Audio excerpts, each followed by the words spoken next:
And good morning, everybody. This is Grant with State of the Spark. Yes, we had a false start 2 minutes ago. I didn't have all of my notes in the show like it should have been. So thank you for coming back.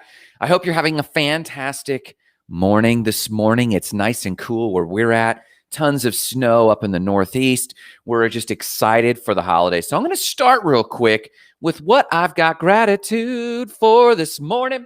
What I'm grateful for this morning is cool weather and a hot toddy and small town living. Last night, Marissa and I actually got so far ahead on all of our work, from onboarding our new employee to just taking care of clients. We were so far ahead that we thought, hey, man, it's gorgeous out. Let's go down and get a drink. So we actually left work on time, which if you're an entrepreneur and you own several businesses like we do, you know that ending work between 5 and 6 is rare. So we were able to do that. And then we went down and got a drink. And for the first time in a long time, I ordered a hot toddy. And it was so warm and cozy. And I happened to be reading about Johnny Appleseed at that moment in this lovely book by Michael Michalowicz. Surge by Michael Michalowicz. My stack of 5 books over here, I was reading that, and he was telling an anecdote of Johnny Appleseed and how that man actually delivered apples, but hot apple cider all around the Northeast. So I'm grateful for that this morning. I'm grateful for 40 degrees weather, and I'm grateful for you taking your human journey seriously by joining us at State of the Spark. You know we're all about igniting lives of explosive significance, but part of that, we talk quite often about small business coaching, us equipping you as coaches and entrepreneurs, because you guys are the catalyst that will affect the world. And we want to make sure we're supporting you, we're feeding you, we're training you, we're educating, equipping, and encouraging you from our values on the wall over there. I wish I could just take this camera and show you our values on the wall. And our goal is to do that so that we can start basically a movement of pervasive abundance around the world. So that's why you're here. That's why I'm here. So I'm excited about today's training. We're actually going to talk about misperceptions. I have been training since 2013. I've trained PhDs, professors, millionaires, business owners, all people that are much more advanced than me. But they came to me for coaching. And so I want to dispel this morning a few misperceptions about coaching and tell you what you should definitely be expecting of your coach. Am I talking about small business coach? Am I talking about your golf swing coach? I'm talking about it all. We're going to touch on all of those very quickly. But you know what time it is, my friends. It's time to avoid anything COVID related, anything White House related, anything politically, and just talk about other news. Here we go. In other news, in 2014, I had the honor and joy of actually visiting El Prado Museum in Madrid. It was a lifelong quest of mine to actually spend time in the museum, and I had such a blast doing it. Now, you see, the thing about El Prado, it is old, and I was fortunate enough to visit when it had a Don Quixote exhibit. And I don't know if you know what illuminated texts are, but they were these old, big, huge books. And then when you opened them, monks or artists of the day actually wrote stories or wrote the Bible or wrote Don Quixote, but they did it as an illuminated text, which means they did glorious calligraphy and gold leafing throughout the entire book. And the entire exhibit was dedicated to the art of Don Quixote. What a great adventure for me as a young 24-year-old kid traveling the world on his own. I visited the museum myself and walked through. It was fantastic. We had a great time. But that's not our piece of news. Our piece of news about Prado Museum is this. They have only the second time in the last 100 years or so are they actually having a purely female-oriented show. It's reopening its museum after COVID with a hard look at Spanish sexism. Now, if you've lived in in this Latin world, as Marissa and I have, or if you're from the Latin world, you know machismo is a thing. And the hard look of this art show in the Prado Museum is taking female artists or artists that have depicted females throughout Spanish history to take a hard look at Spanish sexism so that we can look more closely at it. So again, this is only the second exhibit geared towards females in the last 100 years, but the art is awesome. And I want to read this quick title or this quick paragraph to you. It says, women were barred from quality education and professional training for most of the country's history, and Spain's pricey art academies were no different. The few art academies that did admit females were required permission from the women's husbands or father, and restricted her to limited class hours on feminine subjects like still life, portraiture, or miniature. In fact, even at the art academies that would allow women, good morning, Michelle Harvey. I hope you're doing great. Good morning, Leitra. I hope you're doing fantastic. Thank you both for stopping by.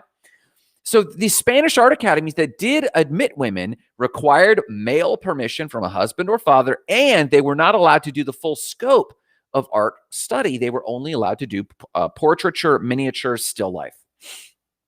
As a result, women never made up more than 5% of the student body at art academies during the early period of the art revolution going on in Spain at the time. So this is a beautiful depiction right now going on at El Prado in Madrid, Spain. I have been. You should go. The building itself is gorgeous. But this article, I really encourage you to read it because it really does depict the growth of feminism, not just in Spain and not just broad feminism, but also feminism in art. In fact, I read somewhere in there that only one woman in the early 1900s even received a notable mention from the art establishment, and it took another 85 years before they won the highest honor in Spain as top artist for that year. I really recommend you check out the gallery showing. It looks fantastic, but read the article. I think you're going to gain a lot on what's going on and how they're calling out Spanish sexism through art. It's powerful. Okay, here we go. In other news, I touched on this about a week ago. Boom, there it is. The Arecibo Observatory finally collapsed on its own.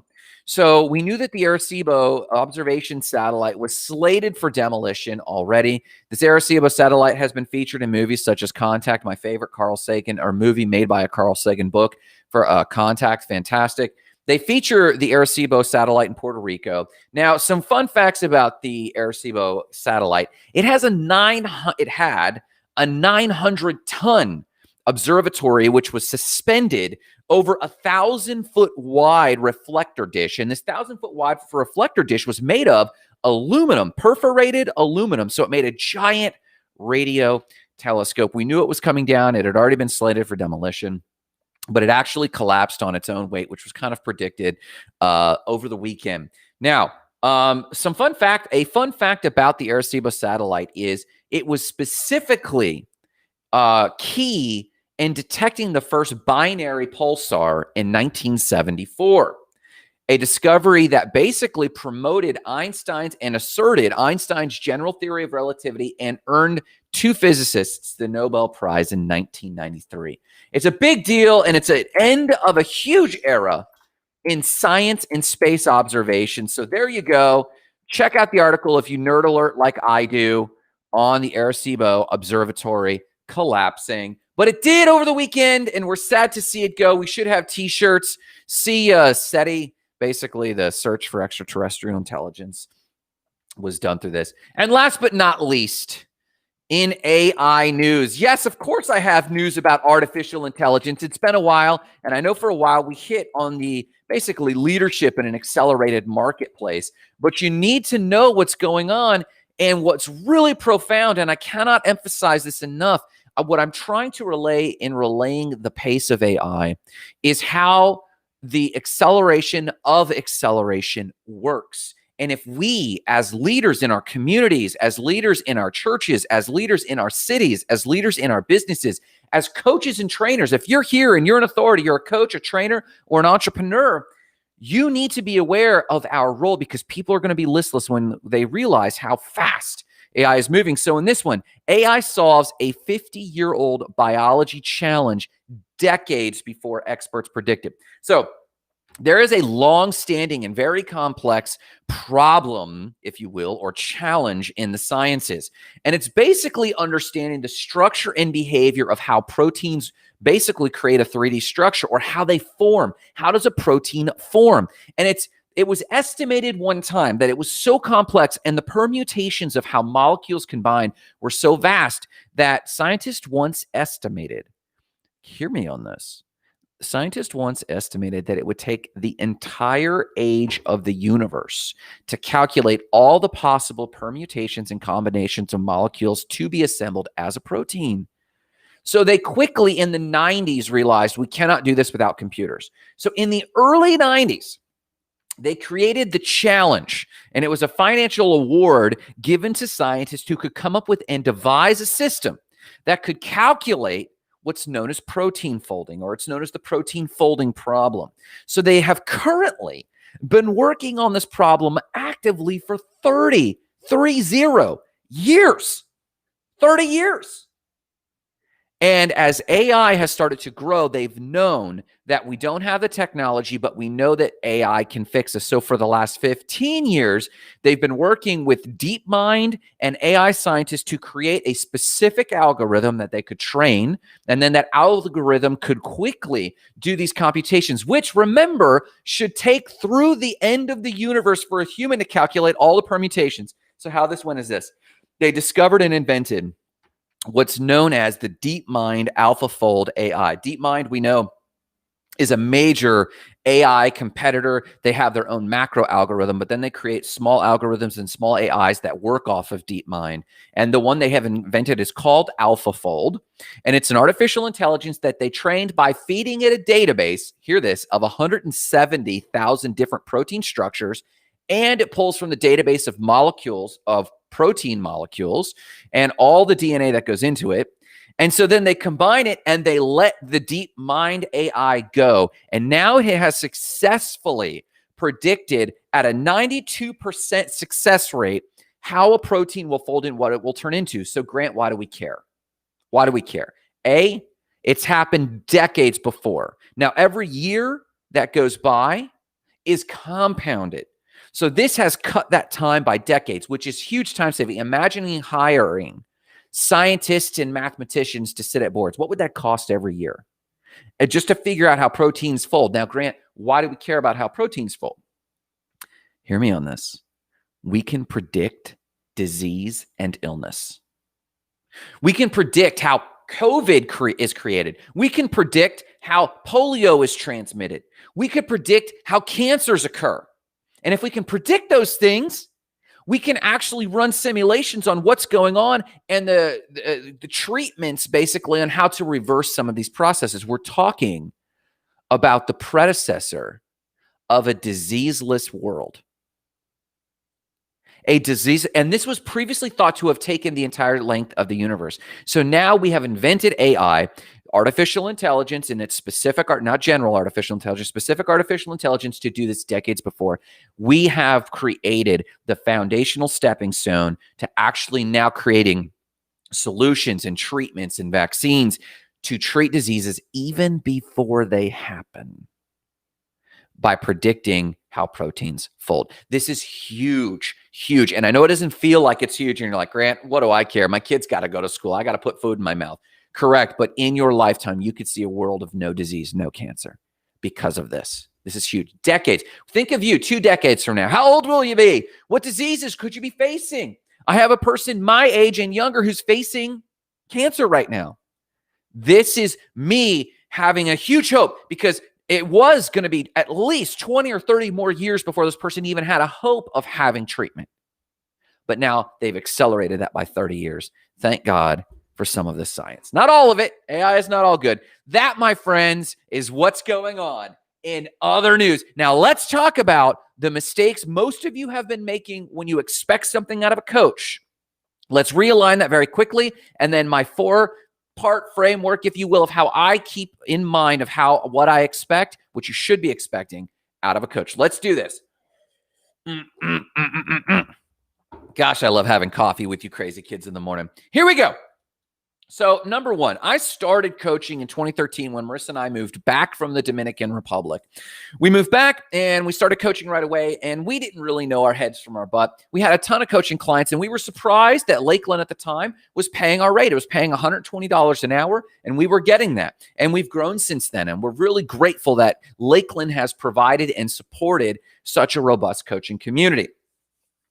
But each person brought to the coaching sessions different expectations. And because I was still a rube, I tried to meet all of these expectations. And sometimes that just ended up with broken relationships. We had one client just get out of the room and leave us, and we didn't talk to them for a long time after that. We had challenges as it came to coaching. And it took me a while to realize it's because people are confusing a few quick terms. Let's clarify some terms. The difference between a coach, a trainer, and a mentor. These are different words. They do not all mean the same thing. Good morning, Jessica. I hope you're doing great. Thanks for the like and stopping by this morning. So coaches, trainers, and mentors are all different things. And we should rightly expect different things from them. They should know the difference. If you're talking to someone and they are blending the term coach, mentor, and trainer, that should be a flag for you. Now, a single person could embody all three, and they could wear those different hats. And if you're talking to this person and they distinguish, hey, no, when we do this, we're doing training. When we do this, we're talking mentoring. When we do this, we're talking coaching. Then that should actually be an encouragement. It should be a green flag, right? Okay, this guy this person, this gal, they know what they're talking about. So I discovered very early in my coaching that the clients didn't know the difference, and it took me a long time to retrospectively realize, oh, there's a big difference between coaching, mentor, and trainers. Here's a quick rule of thumb. Number one, mentors is someone who is in your industry, who has been there and done it themselves. They might not be conscious of how they did it, but they could probably recite how they've done it. They may or may not have the skill to extract greatness from you. They might just be an A-type. Hey, I'm a girl boss. I've done it. I've knocked it out before. You just got to grind harder. Okay, that's not coaching. That could be mentoring. And they might be someone you look up to, right? So a mentor is most likely someone who is in your industry and has achieved what you have achieved. You need to then decide, have they done it the way I want? And do they possess the conscious competence to share that with me? That's a mentor. A trainer, and you have good mentors and bad mentors, right? Not all mentors are good. You need to vet them. Do you want to invite them into your life? I've had several mentors, and each of them, I gained their mantle or their essence. I also gained a lot of their baggage because I was just an open book. Hey, flag on the play. If I could have one piece of advice, I would tell you, hey, take a pause, filter your mentors, because you will get their gifts, but you'll also get their baggage. It's something you need to pay attention to. Someone write that down. A trainer, as opposed to a mentor, a trainer trains a skill. More often than not, I present myself as a trainer, and usually it's a very narrow set of skills. One is just my always go-to. I'm a sales trainer. I can train sales like you were going out of Steyr. I am also a small business management trainer. Not all-purpose small business. Does that mean bookkeeping? Does that mean marketing? I'm a small business management trainer. If you are in startup mode, I can train you how to get out of startup into stability. I can do that. Let's just train on it. Now, a trainer, they may or may not be in your industry, but they can train a skill, and they bring to that. When you have a training conversation, you need to specify, hey, what do you train? I train this. Do you want to learn this skill or this method? There could be a method. Part of my sales training is what I call the unsales method. Trademarked. You heard it here first, the unsales method. And it's my process to actually helping people sell without selling. We also have, for example, in my small business management coaching, we call it Spark Recharge, and it's our framework. Lisa Welsh, one of my coaching clients, has been using that for a little while. So a mentor is someone who is an industry expert and they have done it. He or she may or may not be a good mentor, but they're a mentor because they can tell you exactly what they did, and they may or may not have an action plan for you. They may or may not even care whether or not you get the result. A good mentor will. But a mentor has industry experience and they have built what you want them to build. A trainer has a skill. They can show proof of some results, when they've sold their own stuff, if they're doing sales training, when they've built their own businesses, if they've built their own businesses. So whatever the skill is, you need to get very narrow. Do they have proven results in the skill? And this is not necessarily results in your business. One of them could be, for example, one of the things I can train on is public speaking. And I guarantee in our public speaking training, I guarantee it, you will feel more at ease and comfortable and deliver a good speaking event. I cannot guarantee that you'll win the speaking awards. I cannot guarantee if your speaking presentation is a sales presentation. I can't guarantee that you'll sell, but I can guarantee you'll feel better. So when I train that, I should be able to say, I can get you the result. Why? I can get the result of speaking and feeling completely comfortable.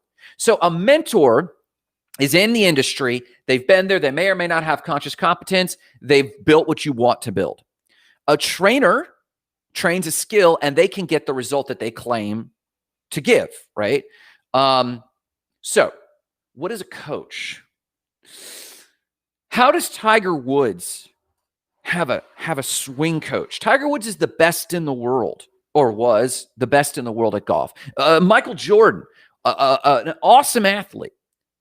Do these people have mentors? Yeah.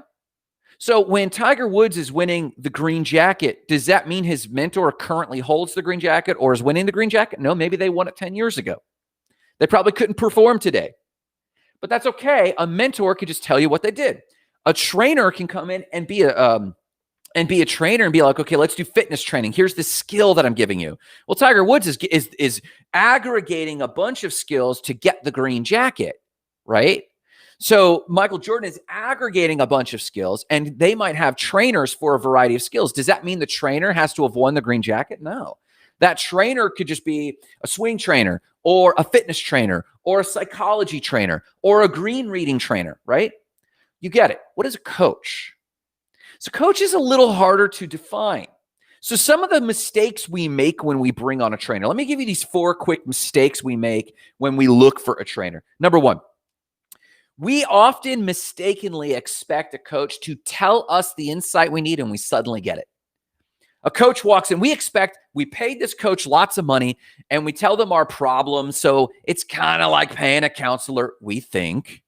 And we tell them our issues. And then they're just supposed to say something magical, a piece of insight. And we're like, oh, revelation. I get it. That's why I'm paying you, often $100 an hour or more for a good coach.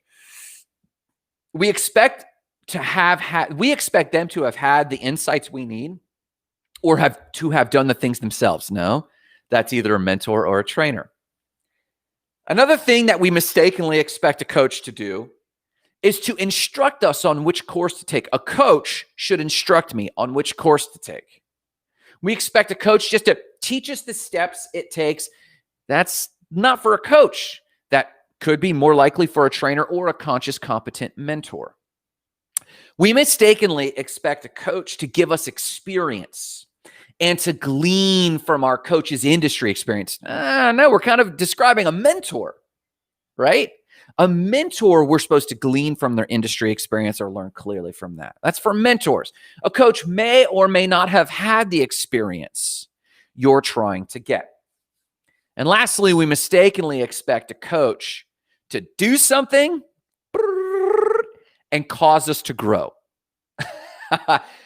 A mentor, not a trainer, not a coach can do the growth for you. They can very rarely say something and grow for you. Look at this. Let me show you this. This is my morning reading. I went through these books this morning. No joke. It's by my desk. I sit here and I flip through all of these. I read at least 5 pages in each book, and some of them I read more. I don't expect to read this material and have massive insight and grow. You can't expect that from a coach. So Grant, okay, we're getting it. We get what a coach isn't. So what should we rightly be expecting from a coach? So a coach has more relational mojo. A coach oftentimes will spend time reading and studying as they think about your problems, as they think about the challenges, as they think about your small business challenges, your professional challenges that you've divulged with them. They think about your temperament. They assess your relationships with people And then they do the following. And my acronym for this is RING, R-I-N-G. So first and foremost, a coach, here we go. I'm going to post it for you. A coach creates an environment by which you can reflect on your experiences. A coach should be able to create an environment for you, whether that's like a counselor environment or, Tiger Woods has a swing coach. They're out on the green in a place that's relevant to you. A coach should be able to observe and ask questions. And then the two of you should have some mojo of a relationship where they can ask the probing questions, whereby you are suddenly caught in a moment of reflecting on your experiences. That's the R in RING. A coach provides the opportunity and environment and questions by which you reflect on your experiences in a meaningful way.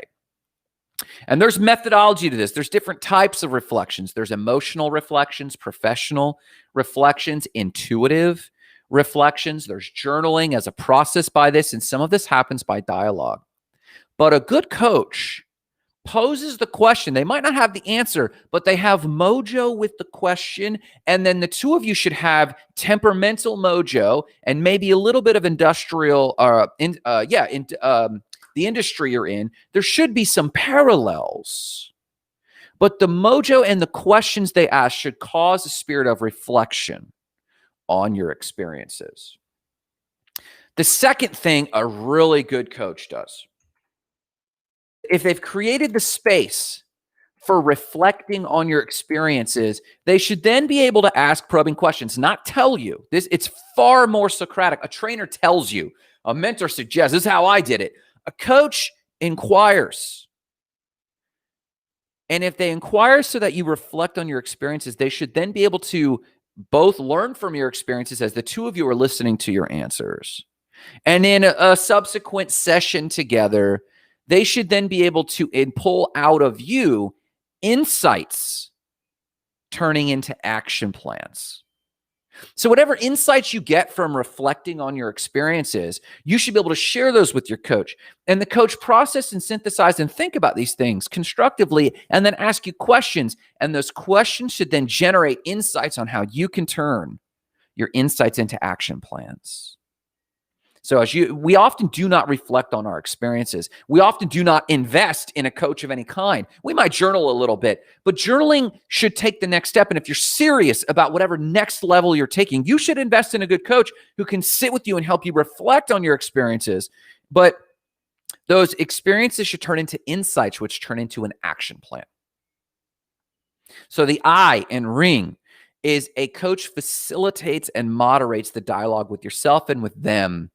And in between, as you sit and have this coaching session, they should ask you questions that you should be asking yourself in your workplace, in your business, in your relationships that you're trying to improve. And those should then turn into action plans. So the action plans then should generate something. And a good coach and your relationship with that good coach, and the N in RING, RING, is it should turn into new experiences. Oftentimes, let's say, for example, I'm a small business management coach, right? I'm a small business trainer. I'm a sales trainer. I'm a speaking trainer. I've done all this training, but the coaching I've done, I used to generalize and say I'm a small business coach. Well, you expect me to tell you exactly what works for you when it comes to bookkeeping or marketing. I can't tell you that. I can tell you from a mentor perspective what's worked for me. I can tell you from a training perspective on how to manage the construct of your business. But oftentimes what happens is you've been stuck in a mental rut. And before we just go, hey, let's go have this new action plan and get these new experiences, we have to reflect on our past experiences. What's worked, what hasn't? Where are we emotionally stuck? Where are we relationally stuck? Where are we professionally stuck? And where have we had professional, emotional, relational breakthroughs? And then those reflections should turn into insights, which turn into action plans. What I will now try is X. I will now try X, Y, and Z with my bookkeeping and my marketing. I will try X, Y, and Z sitting with my employees to get better productivity out of my employees. I will try X, Y, and Z to try new marketing insights into action plans. And then those new action plans should create new experiences. I now tested this new marketing thing and it didn't work. I need to try a new one.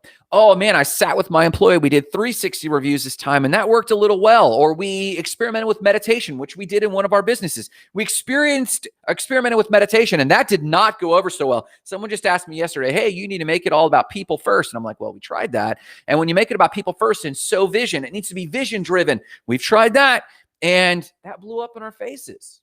So now we have a new action plan and new experiences, and now we're learning how to shape these jobs a little bit better. So the N in ring, it should ring true for you. Coaching should ring true for you by reflecting on experiences, those experiences turning into insights, those insights turning into action plans, those action plans turning into new experiences.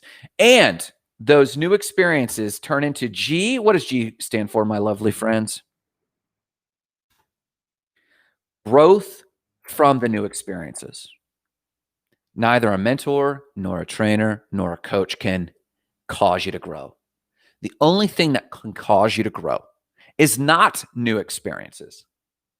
It's new conscious competence in new experiences. You got to become a conscious competent, right? You've heard of this: unconscious, uncompetent, unconscious competent, conscious competent, unconscious competent, where you're just natural. And this is the cycle of growth. Think spark, ignite, explode, radiate. Does this follow the spark, ignite, explode, radiate? Spark your vision, ignite your success, explode your significance, and radiate purpose. RING. It follows the same model. We've got to reflect on new experiences. We've got to turn those into insights, which lead to actions. Those actions must lead us to new experiments, new experiences, new exposure to new avenues for our business, new ways to do our bookkeeping, new ways to do our marketing, new ways to do our sales. And we should learn stuff from that and we should grow. And guess what? We take that back into our coaching sessions. And what do? We reflect on our new experiences. A good coach is worth their weight in gold. So, in the priority of who you should pay more to, Grant, I often hear, what should I pay my coach? What should I pay my mentor? What should I pay my trainer? Ryan says, great job of explaining the difference between coaches, trainers, and mentors. Thank you, Ryan. I was really hoping someone got something out of this. I really hope that you can act on that and hire them for the thing that they do best. So thank you for checking in, Ryan. I really appreciate your continued presence on the show, man. Thank you so much, man.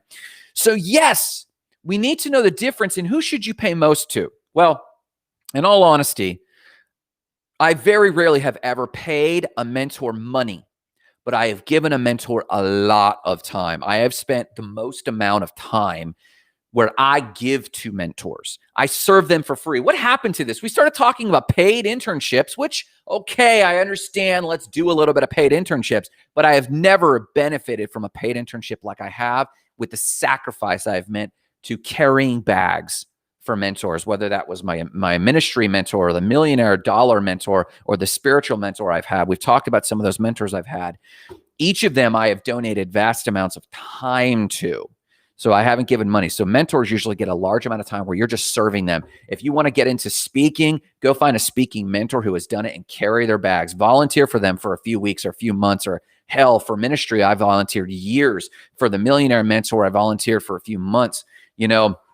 Volunteer. But I've paid trainers a lot because you don't want baggage with trainers. You just want to pay them. So it's easy to pay a trainer $60 to $100 to $150 an hour for top quality training. I had a great sales trainer. We paid $2,000 to this sales trainer, and we were with them for like one full 8-hour, 10-hour day, and then another few hours on a Sunday, but it was worth its weight in gold. Then we did some networking the night before, which wasn't really training. So dollar for dollar, we paid this person closer to $200 an hour, $150 to $200 an hour. What should you pay a coach? A coach, if they're just a general coach, you're not going to pay them much, $60 to $50 an hour.